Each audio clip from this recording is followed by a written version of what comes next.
davidTrig producer T-Red. I used to do a lot of that through StreamYard Yes. and feed it out to whatever social media I needed to. Especially during the pandemic, I did a lot of that. Give us heartfelt moments. Give us moments of levity and of seriousness, of joy and feelings. May you, Lord, be in us through these next few minutes. In Jesus' name. Okay, so let's do it in 3, 2. I'll just do a clap. 3, 2, 1. So welcome everybody to the Trig Podcast with Joy. My name is David Trigg, and I am so excited to be here with you. As you know, it is August. Today is August 2nd, and I am here joined by my good friend, new friend, David Harris. David Harris is the Vice President of Church Health at Transformation Ministries, Church Health and Development. So he's been a pastor for 24 years. That's very near and dear to my heart because I've also loved pastors. He's also working with Thrive Leadership Network. And what I love most is that not only does he have a doctorate in preaching and communication, but he often goes around different places, conferences and colleges, teaching and speaking on the art of communication and preaching. So welcome, David, to the show. Thank you for being here. How are you doing today? I'm well, David. Thanks for having me. And you're in a little better shape than I am. In Southern California, it's not 185,000 degrees like it is here in my home in Arizona. So I'm enjoying it vicariously, my friend. Yeah, we are pretty, we do feel sorry for everybody that's not here in SoCal. So my condolences to you with the Arizona weather. And our dear friend Kirk, we feel even worse for him, right, in Texas. So. Oh, yes. I was there a couple of weeks ago. I was like, I'm going to go home and cool off. So now I have to ask you before we get into the show, do you have a pool? How do you refresh there in Arizona? Sure. Well, as I joke with my friends from the Midwest where I grew up, you know, everybody in Arizona has at least one pool. And my pool is 94 degrees as we're talking, but it feels good when it's 112, 115 out. And then, you know, air conditioning, I joke, I grew up in the Midwest where you had some harsh winters. So I just call it reverse winter. But at least, you know, 105 degrees doesn't hurt. 5 below hurts. So we manage. My dogs don't like it because we can't walk them as much because it burns their little feet. But other than that, we get by, you know, and then for about 8.5 months out of the year, it's like living in even better weather than you are, my friend. So we tolerate June, July, and August. Now, because I am obviously an immigrant, I hear a little bit of an accent in there, a little bit of something. So tell me a little bit about where that comes from. Yeah, so it comes from two places. I grew up in the hills of Southern Ohio. So there's a little bit of that Appalachian accent. And then I spent some time in Christian music, the old quartet music back in the day, and all the people from the South. And I had to learn to harmonize with them. So I had to develop a little bit of a Southern accent intentionally. And who knew then that life and ministry would lead me into the South? And I spent 10 years living in Charlotte, North Carolina, and 3 years living in Atlanta, Georgia. So I got a little bit of that. And I married a California girl, so I stayed out west, but she still says about half the time, I can't understand you. I'm like, shut up. So that is awesome. Yeah, my wife deals with that often, mostly because when I'm hanging out with my family, we speak a foreign language to her. So that's pretty literally I can relate to you. Yeah. You know, like, you know, because accents in terms of Spanish, obviously it all sounds like Spanish to most people, but for us, you can tell like you're from South America, Central America, Northern Mexico, Southern Mexico. I mean, it's quite the thing. So I can understand. Yeah, no, I understand all that. Yeah, exactly. Well, David, I thank you again for being here. We met through, you could say through Transformation Ministries. Sure. You could say through our dear friend Kirk Mackey, and also through just our common experience of church ministry and even some of the projects that we've been talking about a bit the last few weeks. But I especially feel thankful for you because you are helping leaders in churches become healthy. I think there was a book that I know my father-in-law would recommend to me, the Something Healthy Church, I remember. And I forget the name of the guy, but there was this whole series back in the 90s that churches, pastors would go to these conferences on church health. And that felt so foreign back then. But now, of course, you're doing that. I wanted to ask you the first question is, speaking of your faith and church background, what is it that church health looks like? And then specifically, how does that come? Where does that come from in terms of your own personal faith? Well, let me go with the second part first. I was very fortunate. I grew up in a Christian home. Both of my parents were local church board members and leaders. I gave my life to Jesus when I was 4 years old, David. I don't have some big sexy story that I tell at conferences about sex, drugs, and rock and roll, right? I'm kind of vanilla. What I do have is a story of God's faithfulness lived out through a middle-class family who raised their children in church, and what God did in my life when I gave it to him when I was just before I turned 5.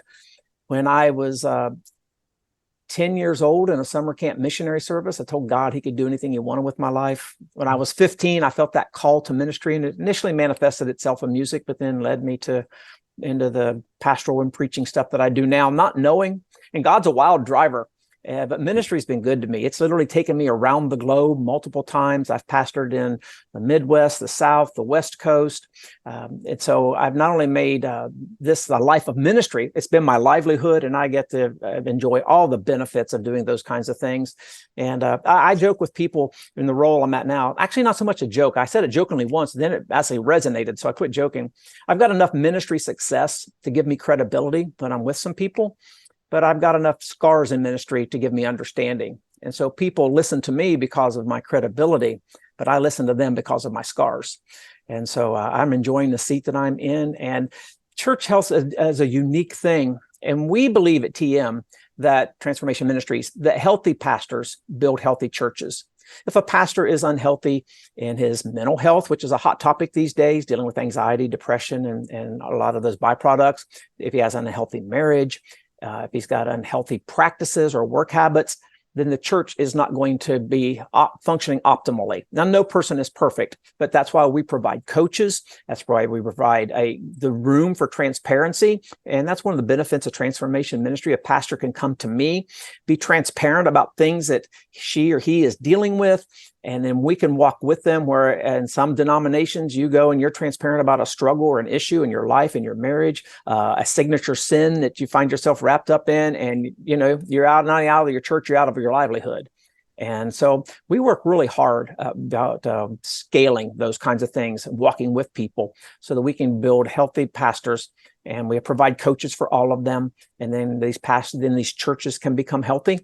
And so it's a 2 steps forward, 1 step back kind of thing. But I'm having a blast, and I'm committing a good bit of my life to this these days. That's beautiful. Thank you for doing that. It is something that has benefited me in my leadership. Mm-hmm. And as I mentioned, the coaches that God has provided and the friendships. I'll never forget Ty, our common friend Ty. I remember we went to his famous soup plantation once. So Ty, if you're listening to this is a good story. And so he had all of us sit around, and he'll tell stories and laugh and hug us and love us and pay for our food, all that stuff, right? And then at the end, he's like, "Hey guys, I got some things for you guys." So we're all like little kids at Christmas, like, "Okay, what's Ty have for us this time?" And so he opens the back of his truck, and he has like 10 boxes of books. Of course, all from like 1985, which we have like 10 copies, which we'll never read, books that we're trying to get rid of. And so because I am a 3 on the Enneagram, I try to fit in with everyone. I'm like, "Okay, Ty, I'll bring in one of your boxes." I came home and literally, sorry, Ty, I dumped it in the trash only because I had already 10 copies. But that's my beautiful friend, Ty. And any similar stories that you may have, not about Ty, but maybe about pastors and their books? Well, first of all, Ty pastors in Dana Point. You open the windows in his church overviews. It literally looks over the Pacific Ocean. I spoke at a conference there a year ago. I don't think anybody listened to me. All 500 pastors were looking out the window at the Pacific, right? Is there a whale out there? So Ty actually has paid a price to be there, but done a phenomenal job.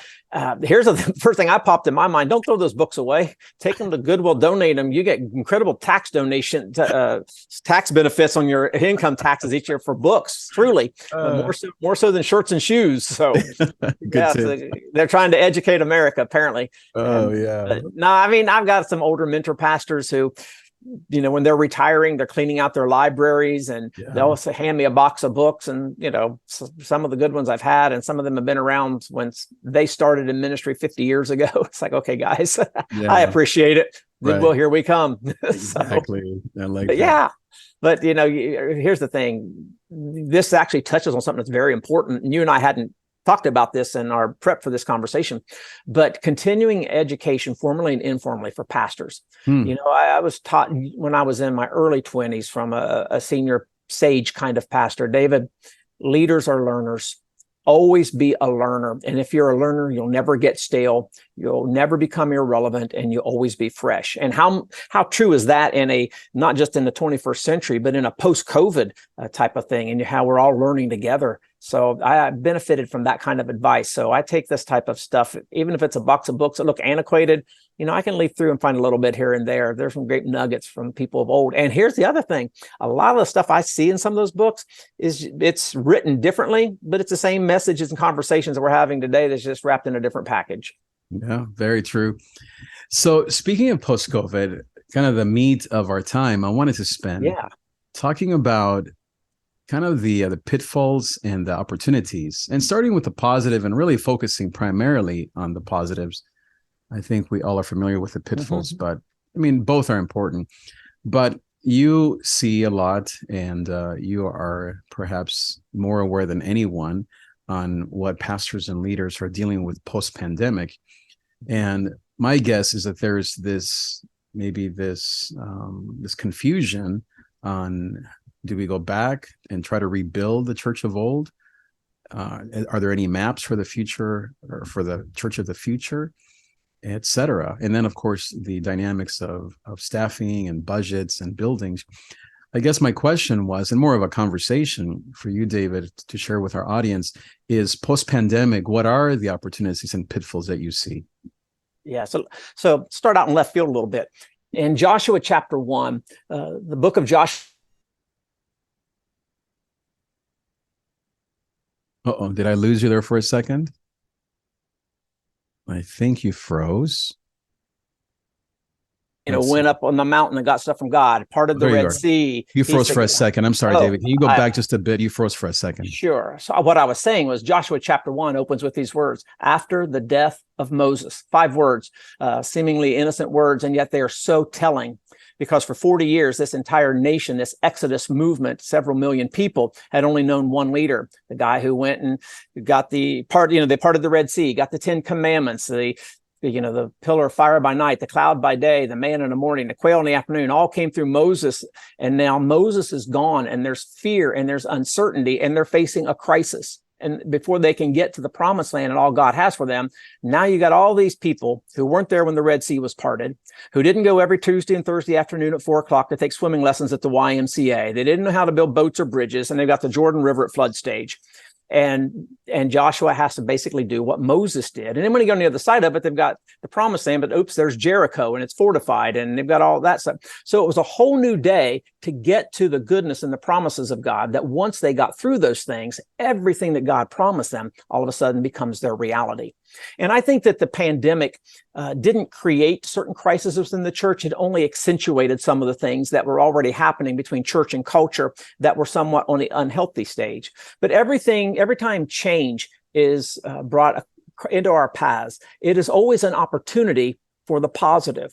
And so a lot of the positives were churches that didn't even, record their services and post them on Facebook or whatever. All of a sudden they're live streaming, right? And now they're reaching millions of people. During the pandemic, I would host, just sitting in the same seat I'm sitting in my home, a thing through StreamYard that went out around the globe. And I would have about 1,500 people join me in a prayer meeting every Wednesday night during the pandemic.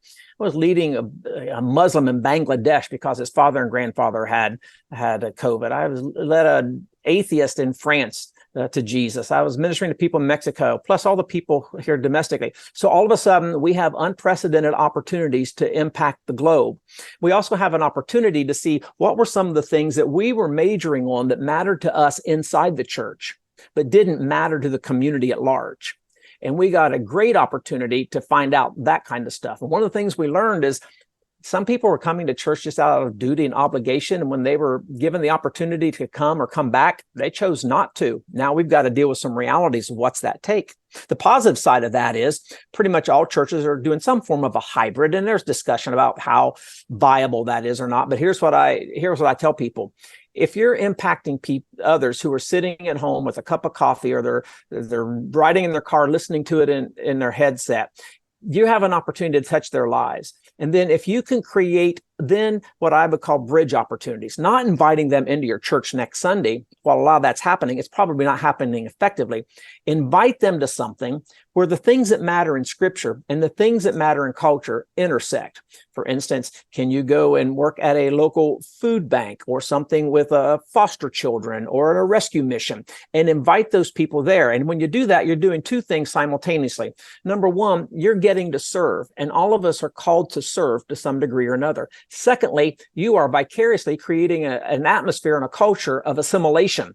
And so next thing you know, those people are building relationships with the people from inside the church, and they've already watched you online a little bit, which is how they learn. They're curious about what you're doing in the community, because most people care about their communities. They want better schools. They want better neighborhoods. They want better opportunities to help those less fortunate. So now you're building a bridge into that understanding. And if you build a bridge to that understanding, and then you can connect them with yourself, it's just a short matter of time in most cases where you can connect them to the church, because they're already friendly towards your message because they've listened to you online a few times. And so when we begin to think about how do we optimize those opportunities. And couple of words that scare churches in my experience over the years, we have a tendency to want to hyper spiritualize everything. But sometimes churches get scared of words like strategic or intentional. And yet I think God was very strategic when he brought Jesus to humankind and made him our ultimate sacrifice. I think God was very intentional in providing the Savior for my sin. And I think there's a whole lot of stuff in the Bible that shows that God was both strategic and intentional and spiritual at the same time. So you can build a lot of those kinds of opportunities that you really couldn't optimize pre-pandemic, because people are still curious on this side of the pandemic. And of course, the church struggled. I don't know if your listeners are aware, but during the pandemic, or about the first 6 to 8 months of 2020, starting in March, 1,600 churches a month were closing their doors. And so you had a lot of that stuff going on. So now we have to understand, okay, why were we closing our doors? What were some things we can learn from that? And then how do we optimize what that brings to the table in terms of the people we're reaching? The other side of the coin is, while lots of churches have seen a decline in attendance overall, they've seen an incredible increase in visitors or guests to their church who had never been there before, because the pandemic also resonated with some deep-seated things in people that made them just a little bit fearful of life. And ideally, the message of the gospel is a message of hope, and we can bring hope into those situations where people find fear, because fear and hope don't coexist. And so there's incredible opportunities for newcomers to the church. And instead of churches focusing who they lost, they should be focusing on who they're gaining. And then how do you build bridges into the lives of the people that are now coming to you and those like them? Wow. I've been teaching the last year in high schools, math and English to English learners. And we just got this email this week in terms of going back to high school and how to approach high schoolers, not only in the public system, but even in the church. This email had a link to even church stuff. But even for the schools, the advice was to not go too fast, to slow down for students, to get them into small groups and not just speak to them at a large group event or at a rally or in the auditorium, to break them into small groups, to not change too many things in terms of the curriculum that they had last year or the subject or the books, to use familiarity so that they can kind of get out of the panic mode of things moving and changing every week. Is that kind of what you're talking about in terms of church? Meaning that as we come out of this and we become strategic and we become intentional, do you find that we need to have more change or less change? Tell me more about change in general coming out of the pandemic. Yeah, great question. So on one hand, what I think the pandemic has caused the church to do in a very, very healthy way is go back to some of the basics. Right.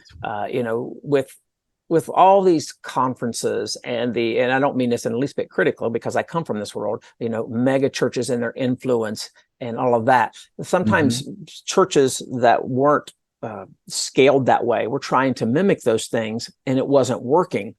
And so it's caused the church in general, even those larger churches, to come back to some basics. We're going to we're going to pass, dribble, and shoot. We're going to punt, pass, and kick. So churches, okay, we're going to reach people. We're going to serve our community. And then here's the thing that got lost, that during the pandemic, you could do, because of Zoom rooms and things like that, we're going to disciple people who think they know a lot about the Bible, but they know a lot about church, not so much about the Bible. And so we've come back to basics there. And then at the other side of the coin is it's caused us to also be creative in how we scale those basics. I think of the things that can be done with children, and some of the churches that were doing like online cooking shows for children. And what we've learned this side of the pandemic is that families didn't necessarily go back to the churches they were attending pre-pandemic. They went to the churches that caught the attention of their children during the pandemic. Yeah. And so like I've got a friend, and she's very creative, and she was doing an online cooking show for 15 minutes twice a week to, elementary age students. And they would gather the stuff and make the cookies or whatever she was doing. And then she would do a gospel story. And when their church started regathering post-pandemic, they didn't have all the people who were there before, but they had this whole influx of new people because those kids were attracted to what she was doing online. So so you've got basics and creativity kind of finding synergy without being in a big budget, without being overblown, and you can scale them accordingly instead of trying to imitate what you're seeing done in other places. Wow. That's beautiful, because both of us being creatives, it kind of taps into that creativity that's in us and in a lot of people, children's ministries or musicians, of course. And I remember during the pandemic when I was at my church, our children's families pastor, she did this thing called, I think it was called Alfredotini or Alfredini. It was an Italian chef, and her husband's name is Alfredo. Okay. So she got the idea from his name and Italian food, and he had a big mustache and a top hat and a chef's outfit, and it was Muppets. Her and her two daughters would get on our church studio in my office, actually, not a studio, but my office. And she would have these puppets, and it took a while for the church to kind of like, okay, what is this? This is not the traditional thing. But as the church reopened, we saw a lot of those kids come to the actual in-person events because of Alfredo Tini. And then she, I wasn't there at the time when the church fully opened, but my guess is that she probably brought those puppets out again in person, whether it was VBS or some Wednesday night family night, because to your point, that was a connection that was genuine from the heart, creative, fun, not another iPad and more to-dos, and yet it was gospel driven. And so that's a beautiful thing. Is that kind of what you're talking about? Yeah, exactly. And you used the term creatives. Yes. Pre-pandemic, only churches of certain size or aspiration were doing much with technology and live streaming and different things that they were doing on social media outlets. And the pandemic caused many churches to have to create that. Now, the good news there is you've got all these people who have interest in electronics and creativity who may not have really had a place in the church to serve or to be leaders. Maybe they aren't comfortable standing up front doing announcements or leading a Bible study. They might have attended the men's group, but they weren't leading it. But now they are finding places where they can employ their talents and their spiritual gifts in ways that benefit the church. And so that kind of creativity also opened up then a whole new leadership pipeline and a whole new engagement pipeline in the average American church, which didn't exist in the pre-COVID situations. So I think that's really cool as well. Now, here's maybe a question that maybe presses in a little bit more. Okay. Don't you think that some churches should die and should just not be around anymore post-pandemic, and that some churches should thrive and we should invest into maybe less churches? Here's why I mentioned that. It's not coming out of left field, although it may sound that way. Victory Outreach, which is a church I've been a part of for 2 years, post my church, they are a network of about 300 churches, I think, here in the LA area. So a ton of little tiny churches. And their senior elder, Pastor Sani, he's in his 80s now. And he's a founder back in 1969 in East LA. He started Victory Outreach. And this last year, 2022, 23, he did a whole talk that he sent to all of us leaders about him closing churches. So for example, in Santa Ana, there were 4 Victory Outreach churches, all of like 20 people. And basically what he said is we need to have 3 of them close and have the one take the people from those 3 churches so that that church becomes healthy, stronger, better production, better leadership, better volunteers, and that church can become a base, is what they call it, to Orange County. So it's no longer just Santa Ana, but now they're trying to build, they call them base churches, to a whole region. So that, to me, at first I thought that was shocking, just the language of intentionally letting churches die, right? We're like the opposite in the evangelical Baptist movement. Like, no, don't let that happen. I mean, what's going to happen to our elderly people, right? And all that stuff.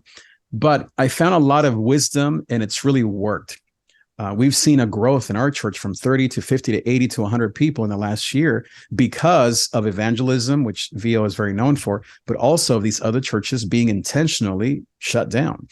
What do you think of that strategy, and do you see any validity in that? I see a lot of validity in that, and I want to be careful how I frame this because exactly. I don't want people to hear me say something I'm not saying. Yes, I think I knowing your creative and your music background and your reach, you probably have a good number of Gen Z and millennial listeners. Yep. And one of the things I know about those of you who come from that demographic is you appreciate real transparency. One of the things you don't like about the baby boomers that everything always had to be bigger, brighter, louder, faster, but it never had to be real. And you don't like that. So here's some real talk. I think that there are a lot of churches that would serve the kingdom better by selling their property and allowing a qualified organization to use that money to plant new churches or to pour into a consolidated type of situation, what we would call a church revitalization. I think that a lot of people hold on to those churches for multiple reasons. One of them is positive. Their parents or their grandparents gave a lot of themselves, their lives, their dollars to serving that church, and they absolutely love it. And that leads to a grieving process.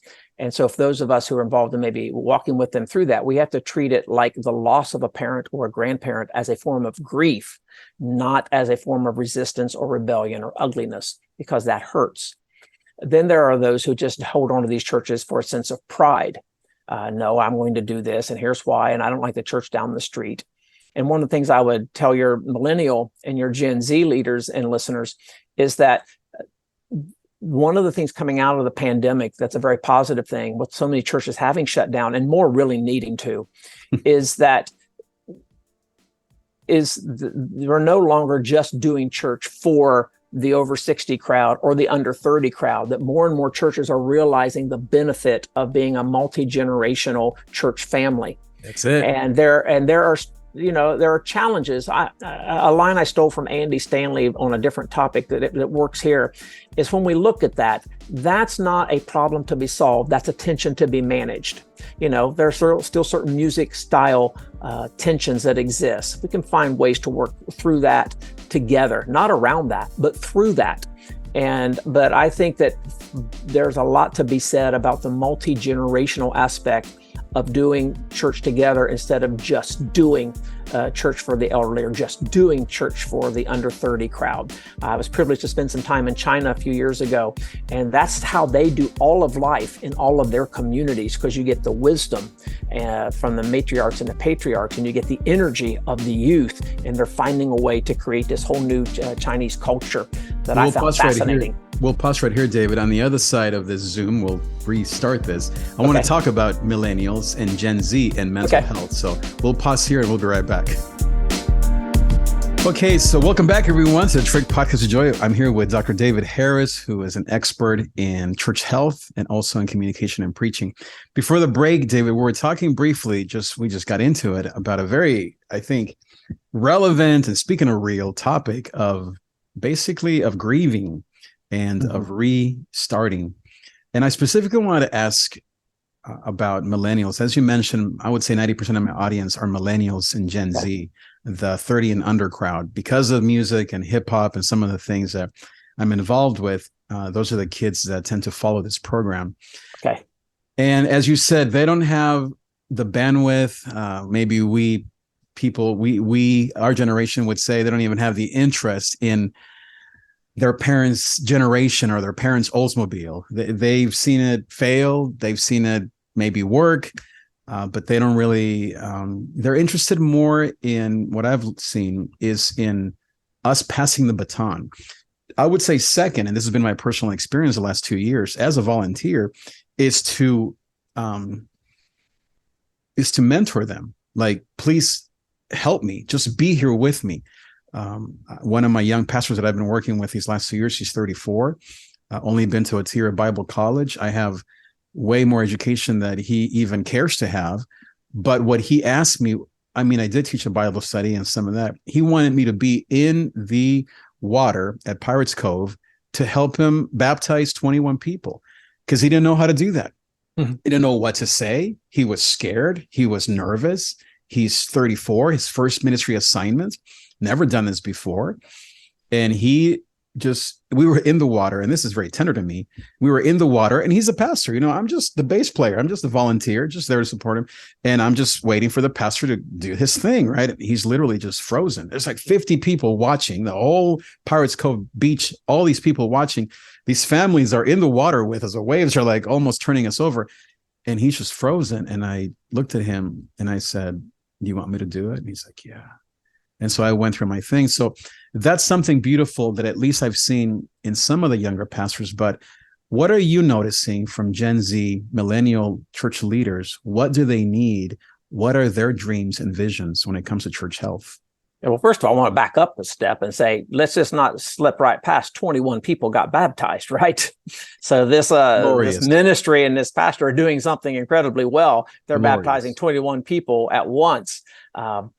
In terms of what I'm seeing in Gen Z, first of all, for those of you from Gen Z, remember I told you I was going to talk real to you. I understood some things. One of the knocks against Gen Z is that Gen Z doesn't want to be committed and they don't want to sacrifice. That they were used to getting some things handed to them, but sometimes they were handed to them as consolation prizes for things that they should have received from a different side of the equation, and they weren't. And so that became the way that they were placated through a situation. And so their reputation is they don't want to be committed and they don't want to stick to something. Mm-hmm. And as that relates to living it out in ministry, I see an awful lot of Gen Z worship leaders, church planters, staff persons who want everything now. They want to be on stage as the worship leader, or the primary communicator now. And there's something to be said for having that ambition and yet harnessing that ambition under a little bit of discernment. And so being patient, and patience is not something that comes naturally to me genetically. I have some of my grandmother and my father in me. I'm not, and so I have a little bit of experience here too. Is be a little bit patient and continue to ask great questions. And if you ask great questions, it'll lead to enhanced understanding. And as you enhance your understanding, then you'll see increased opportunity instead of just expecting to have opportunity. Ask the questions, be a learner and be a grower. And then that your inquisitiveness is going to lead to some understanding. You're going to gain some wisdom. And then people are going to begin to believe in you. And I'm not talking for 15 years from now. I'm talking 2 or 3 years from now. And you'll have opportunity that you don't have today. And some of the things that you desire and you are striving to achieve are going to happen, and they're going to happen in the broad scope of things. When you look at your life 40 years from now, much more quickly than you might have imagined they were happening in real time. And so I think there's a huge benefit to that. And then stick to something. If somebody comes along with brighter lights or $5 more on the paycheck, don't just bounce. Take some time to discern what God's trying to say. And the other thing I want to say about Gen Z, if I can, is this generation has got 2 things going against it. One, they are the most unchurched generation in my lifetime. Secondly, they are also the generation since baby boomers who are the most open to spiritual things. Now, in the church world, spiritual doesn't necessarily, in this context, equate to Christian. It's any kind of spiritual influence. So here's what I think that the post-pandemic era is giving us an opportunity to do with this particular generation is if they truly are open to spiritual things, then I think that we should go out of our ways to make Christianity interesting to them instead of as a rule of judgment upon them. And because if we can let them see the beauty of Jesus and the hope of Jesus and the relevancy of Jesus and the goodness of Jesus and the direction that's going to lead your life as you follow Jesus, so somewhat the benefit of following Jesus, not just for eternity, but in the here and now, why would they not compare Jesus to everything else and go, this is a no-brainer? This is, I'm getting the luxury instead of settling for this just because I can afford this. Jesus has it all. And so they are open to spiritual conversations. What we cannot do is we cannot be defensive. We cannot talk down to them, and they will not settle for pat answers. And so we have to engage in real dialogue. And sometimes we have to look at them and say, I don't know the answer to that question. Can I get back to you? But I do appreciate you asking it, and work together with them, because ultimately the goal is not for me to be right. The goal is for me to be in right relationship with them, and ultimately for them to see the benefit of being in right relationship with Jesus. So they're open to all the spiritual things, and they may go through, I can remember years ago, and I'm dating myself a little bit, when the material girl became the Kabbalah girl, right? Madonna said, I'm going to do this, and she became the Kabbalah girl. She never even considered Christianity.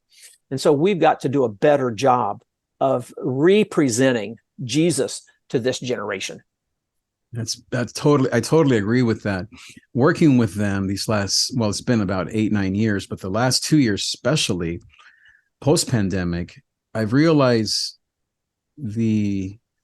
for example, trans and LGBTQ issues, just to get to the actual things that they're dealing with, or loving Muslims or Jewish, to your point of spirituality, or whether it's third eye and chakras, etc. You really have to, or OnlyFans and promiscuity. I mean, the whole gamut of those 2 or 3 topics. Right. I've realized that in my teaching, as I mentioned, I teach on Wednesday nights, a discipleship night. Those are the things that I bring up as, quote, illustrations, as we used to call them. So my illustrations aren't my kids and I having a Bible study. It's more of how I engage someone that's trans. And because I am in a public school system, talk about illustrations. I have so many stories. Yeah, you do. Of these topics that are firsthand, that have given me, I've gone through the whole gamut, from repulsing it to hate to judgment to compassion to kindness to grace to truth in the middle of grace. In the public school system, of course, it's very, you can't do much. But in the church, my point is that millennials that I am finding connect to our church are the ones where you bring up these topics and you wrestle with them live in real time, IRL, as they would call it, in real life. And it isn't a class or something that's just hushed, talked about in the parking lot. These are the things that they're dealing with. I've never said OnlyFans more in my whole life in the last year. I still feel like I'm cringing when I say these things, but they're like right with me when I talk about a young 18-year-old who's on OnlyFans making $10,000 a month.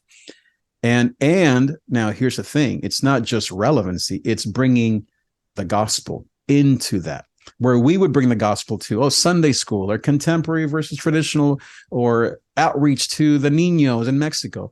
They want our gospel to be speaking to these issues of trans, I have my Muslim friend or my Jewish partner, or as I said, LGBTQ issues, OnlyFans, all these things, or the lust of the eyes in terms of money, in terms of success, status, likes, and fame. And why am I not a millionaire at 19?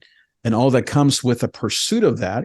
I work with a lot of Christian rappers, and the thing that they're always dealing with is the lust of the eyes when it comes to the chains and the cars. And truth be told, most of the videos that we produce, they include all those things, chains and cars. And I often cringe and I think, wow, like, is this just repeating what the world was doing in the 80s and 90s in the name of Jesus, in the name of relevancy? And that's where I'm beginning to press in. And they don't like it when I say, hey, guys, because I am the mentor. I say, why are we showing our Mercedes in this video as we talk about Jesus?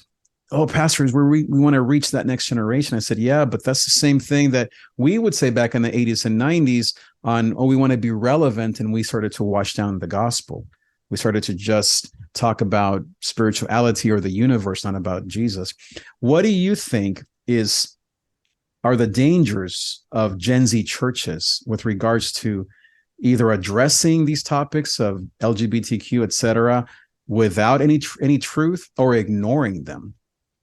Yeah, well, I have quite a few thoughts. Let me see if I can filter a few of them down. First thing is the historical American church, at least during my lifetime anyway, was afraid of difficult questions.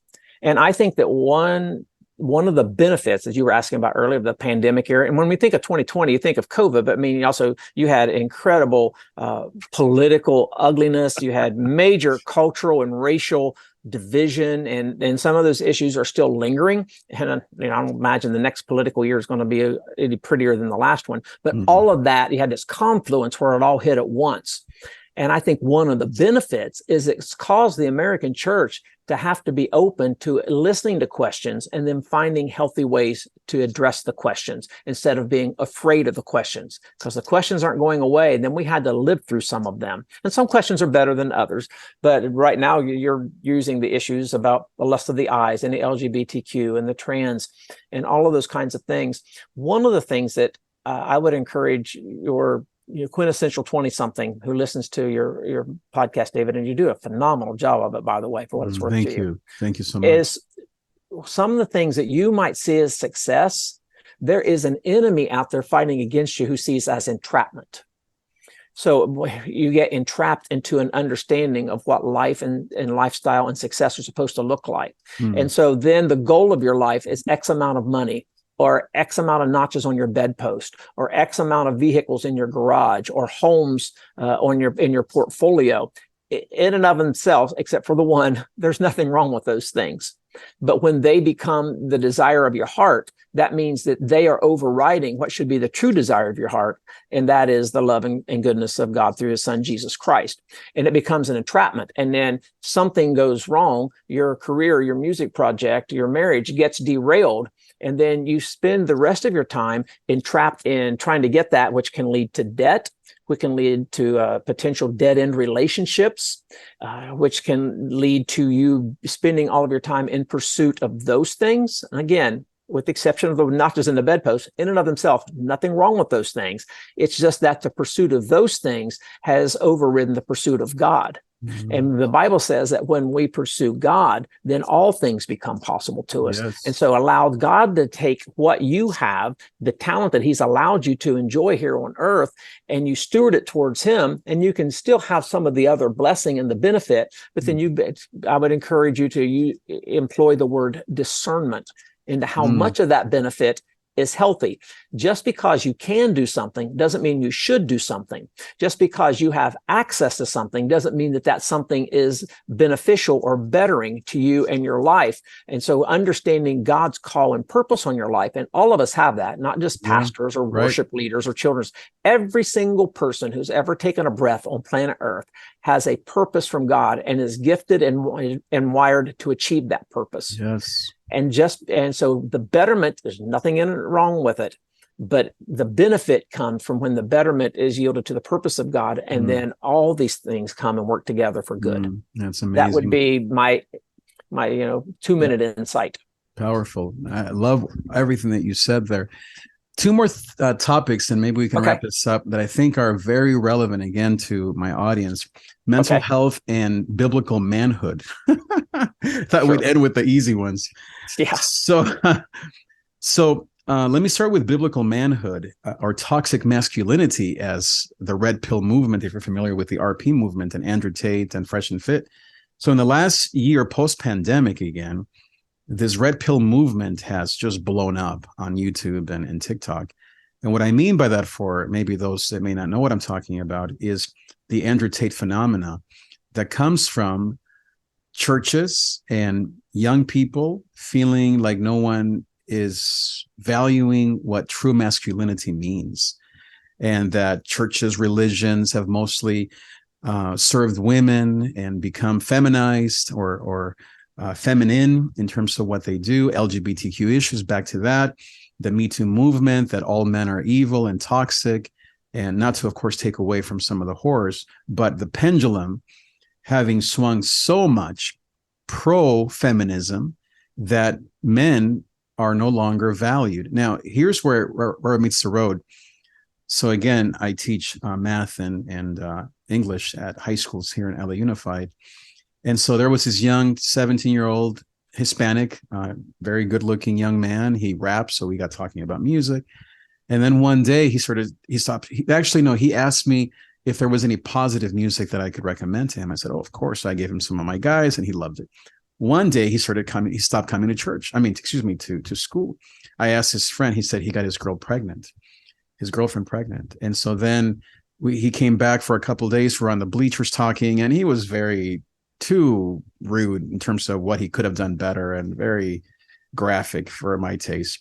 But it was all part of him working out what he wished he had done differently and not getting his girlfriend pregnant. Long story short, he was talking about depression and suicide. He quit school. I don't know what's happened to him. I hope that those songs that I gave him or some of my artists were an encouragement to him. But part of what he kept telling me was how his mental health was suffering, but how he didn't feel valued for being the man that he wanted to be. He felt like he was being emasculated, guilt-tripped for dropping out of school. He wasn't valued for trying to be a provider.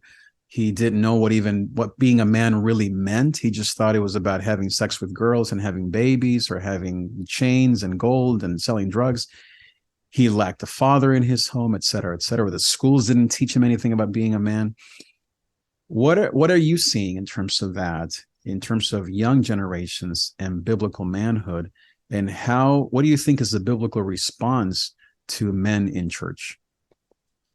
Well, great question, and a whole lot of layers to this. Yeah. A year ago in March, I was back in the Midwest, and I was speaking at a kind of a decent-sized youth conference. Yeah. And they'd asked me if I would spend a couple of sessions speaking from a biblical perspective on anxiety and mental health. And I spent some time addressing those. But I went to the camp, the conference director, after I'd spoken. I was doing 4 general sessions for them.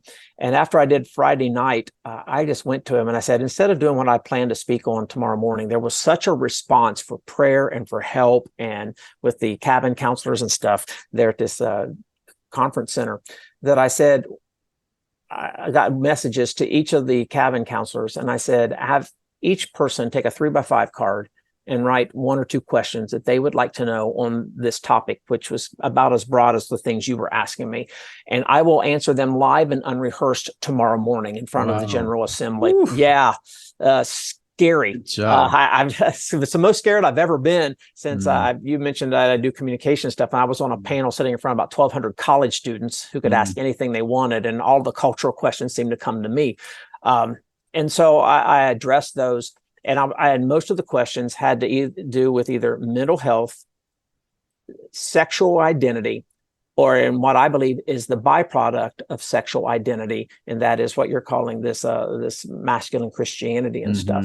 Yeah. And so to come to the masculine Christianity, I mentioned a little bit ago the importance of churches going back to the basics. Yes. And one of the entrapments that goes along with some of the things that we would consider successful here in our culture is we allow culture to define who we are as people instead of allowing God to define who we are as people. Yes. And the most masculine person ever on earth was Jesus. Wow. And like, when you think about what Jesus could have done. Wow. And in terms of the deity on earth and what Jesus chose to do in accepting his humanity on earth, you see all kinds of courage, all kinds of strength. Man. You see Jesus who had incredible empathy and sympathy when that was appropriate. You see the anger of Jesus when he got mad at religious leaders who were taking advantage of the average church persons, and he drove them out with a cat of 9 tails, similar to which would lay his flesh open during Passion Week, and he would take my sin on his back. And allow it to be nailed on the cross with him. Yes. And so you've got all of that kind of stuff going on. And yet there's this tenderness and there's this love. And here's what I think across the board, ethnicity aside, almost I agree. holistically, Ethnicity aside. fatherlessness is a huge issue. Even if you've got the family dynamic intact, the family of origin, as we would call it, you've got moms and dads who are both out working because of inflation and the economy. And so you still have a sense of fatherlessness. And here's something it is. I spent a little bit of time, like 5 years, working in juvenile probation and juvenile social work. And so I stay, just out of my own interest, I stay up on some of that kind of stuff. Mm-hmm. And for your Gen Z listeners, your 20-somethings, mm-hmm.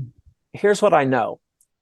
Every little girl finds her self-worth in the eyes of her dad. Wow. And what she does with her life will be determined by what she saw reflected back in the eyes of her father. Mm. Every single one of them. Mom, they love you. They respect what you do. They may even be a mommy's girl. Mm. But who she's going to be 20 years from now, she finds in the eyes of her father. Wow. And so dads, sometimes it's one of the greatest lies that my demographic, my age bought into when we were younger is when it comes to parenting, it's not about the quantity of time, it's the quality of time. That's a crock. Yeah. Kids just want time. Yeah. And so you have this lack of example across the board ethnically. And I readily acknowledge that it's a little bit more of an issue in some ethnicities than it is others, but it can look differently and still have the same effect, yes. Whether it's complete absenteeism or vocational absenteeism or emotional absenteeism. And then, I have to also realize that, in my case, my dad, who loved Jesus, great provider, hard worker, but he grew up with an extreme alcoholic father. So my dad had some anger issues that he was trying to process while he was figuring out how to raise 3 kids, right? And so nobody's parents get it exactly right. So we have to give a little bit of grace because we're going to want the same grace when we're their age. But this whole issue, and then on those topics, a lot of those topics on those 3x5 cards, David, came back dealing with LGBTQ issues, transgender issues. And one of the things, I anticipated that. And so I went to the conference coordinators, some youth specialists, and said, let's flesh this out for just a second. I expect I'm going to get some of that. And I want you to understand where I'm coming from. And I want to make sure I'm not violating any of the conference code here. Yeah. Is a lot of the folks who are dealing with what we would call sexual identity issues.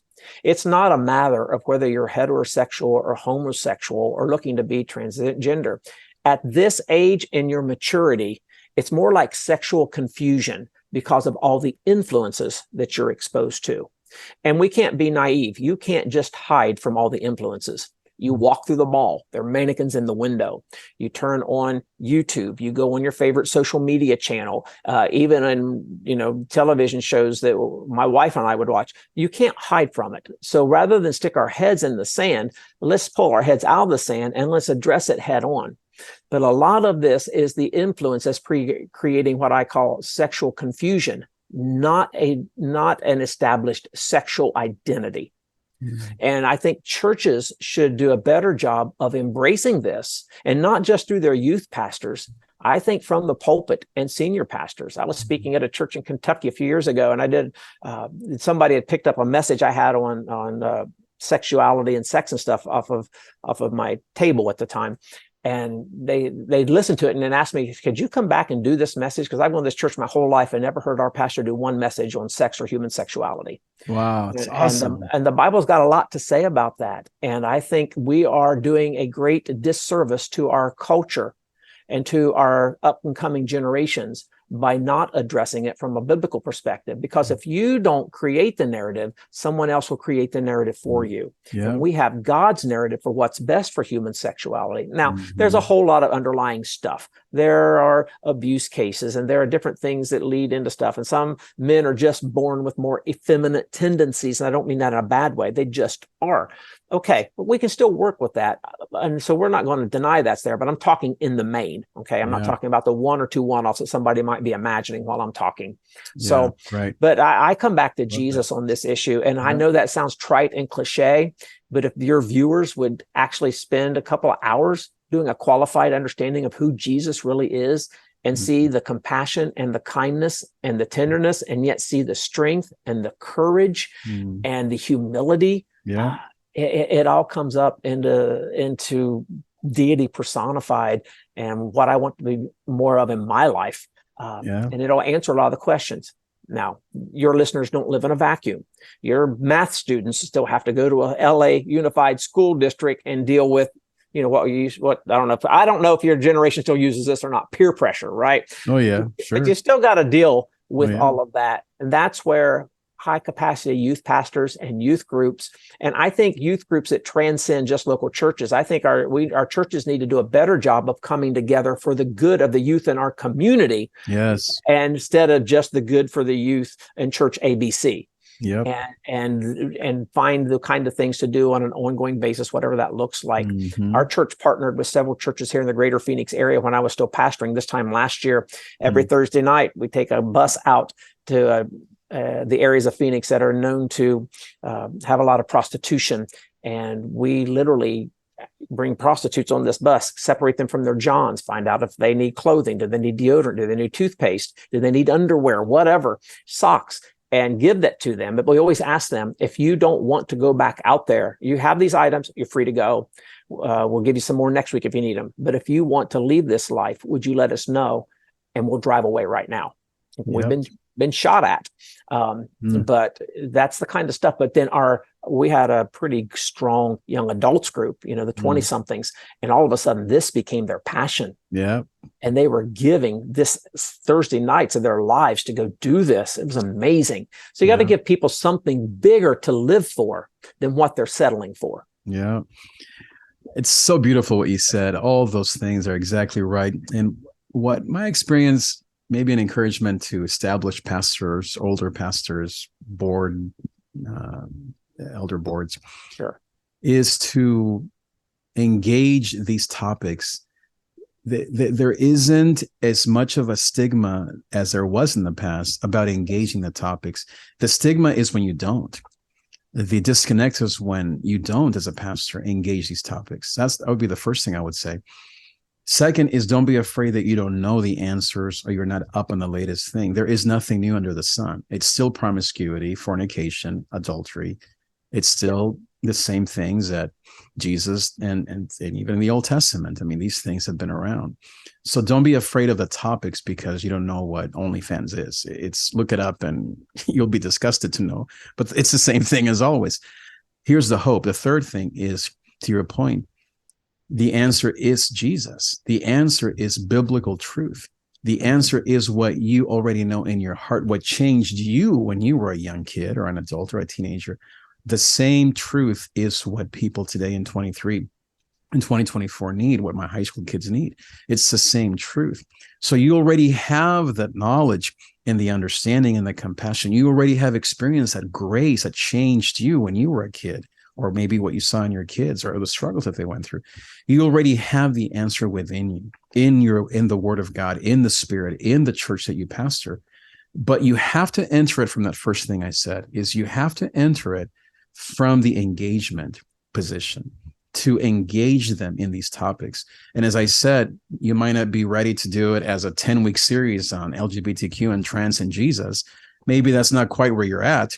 But whether it's a Wednesday night or maybe it is a Sunday morning, I would encourage you to do Sunday mornings and to train your existing parishioners or your church congregants and say, hey, here's what we're doing and why, explain it to them, but to engage it from the beginning. Because as you mentioned, these young people are listening and learning and believing these things already. They don't have any shyness or aversion to hearing these things in church. In fact, they would be so drawn to you if you were to say OnlyFans is a sin or OnlyFans is promiscuity. Have an opinion. It doesn't have to be just simply relevancy and saying, well, I understand and whatever you want. No, don't do that. Don't just simply say, hey, whatever goes, it's your truth. No. Don't do that. Speak into these issues. Speak your wisdom, God's wisdom, through your understanding. And as you said, if you don't know, then ask other people. Bring people that do know. Do some research. Go watch some videos. Ask some of your Christian leaders that are in the culture to maybe educate you, to co-speak with you, have them on a panel, have them on a YouTube video. ask them to be the resources that you need, but engage it from the beginning and address the topics head on. And then you will gain credibility. And most of all, you will be able to share the gospel. The truth is still the truth. It's still Jesus on a cross and risen for our salvation. It's still Jesus dying for our sins and forgiving us of all of these iniquities. It's the same gospel. And that's why we believe that this is a truth, because it works no matter what we're going through, no matter what things are in the culture. The gospel changes and redeems and revives the heart. And so I would just encourage, maybe quote, your listeners, or, just more established churches, to engage these things. People are in need. They're desperate. I mean, this young man that I mentioned, but I'm thankful that even though I don't know where he is, that I gave him those songs with Christian lyrics from a hip hop kind of genre that hopefully he can listen to before. I don't know what's happening now. Maybe I'll see him again. Engage these young people, give them the truth. Talk about these topics on a Sunday morning, and you will see people come and hear the gospel of Jesus, and you will see your heart stay fresh and young, and you will, like Joel says, the young will see new visions, and the old will see new visions as well. That is the heart of God. He's not saying just pack it up, older pastor. He's saying, no, pray for new revelations. And these issues are so prevalent today. Just ask Jesus for new revelation, how to address these topics, address them, because Jesus is still the answer. Well, when Jesus said, I am the way, the truth, and the life, one of the things that's come to mean to me in the 21st century, in a post-pandemic era, is that truth always trumps trends. Inside the church and outside the church. Yep. Inside the church, trends might be worship styles or dress styles, or small group versus Sunday school curriculum styles. Outside the church, it is fashion, it is sexuality, it is business, it is IT. But truth always trumps trends. And yet, when you take that position, you'll find just how cool it is that truth then gets expressed in the midst of trends. Yeah.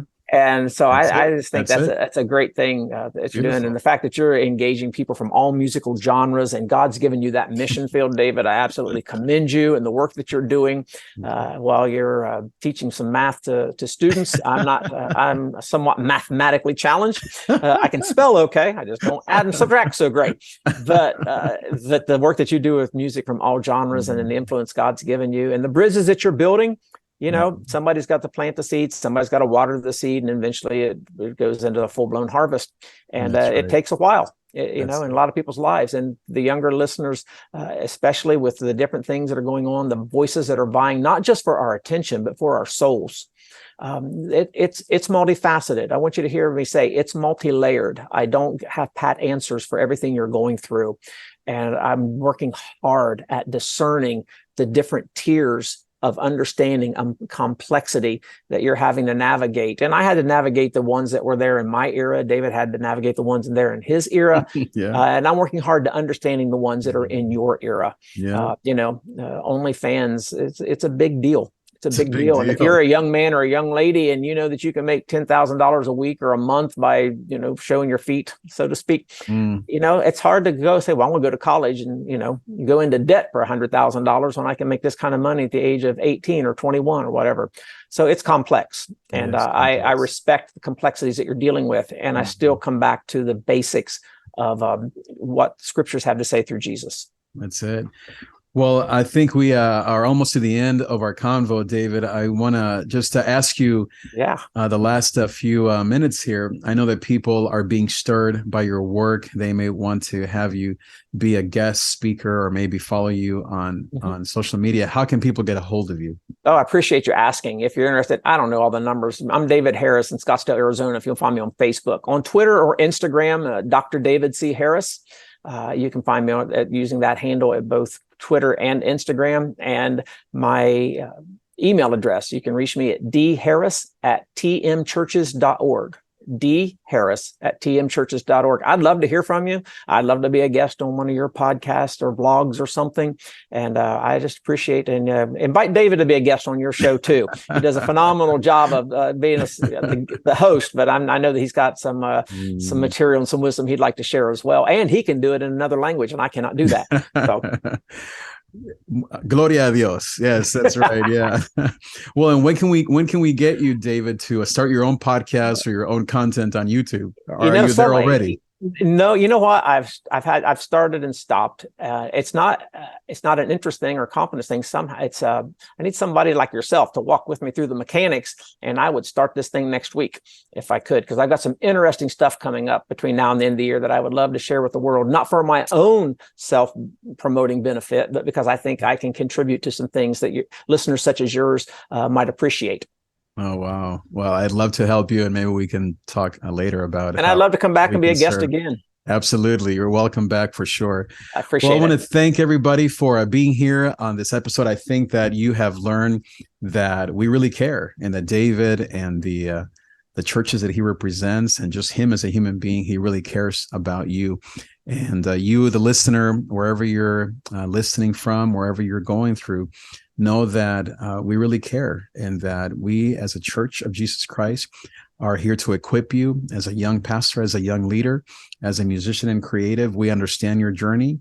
The things that we're talking about today are the things that we are wrestling with daily here in my podcast, as well as I know what David is doing. And we invite you to stay tuned. Make sure that you follow David on the links at the bottom of this episode. All his links that he mentioned will be there, so you can follow him and email him. And most of all, just know that he really cares about what you're dealing with, and that he's building healthy churches through the grace of God and the Holy Spirit that can address some of these topics, not just simply to address them and to leave them there, but to equip young church leaders to see them come to salvation, to see them get baptized, and build healthy families for years to come. So again, thank you, David, for being here. And for all of you, thank you for being here. And I will see you next time. It's good to be with you. Thanks. Goodbye now. Thank you, David.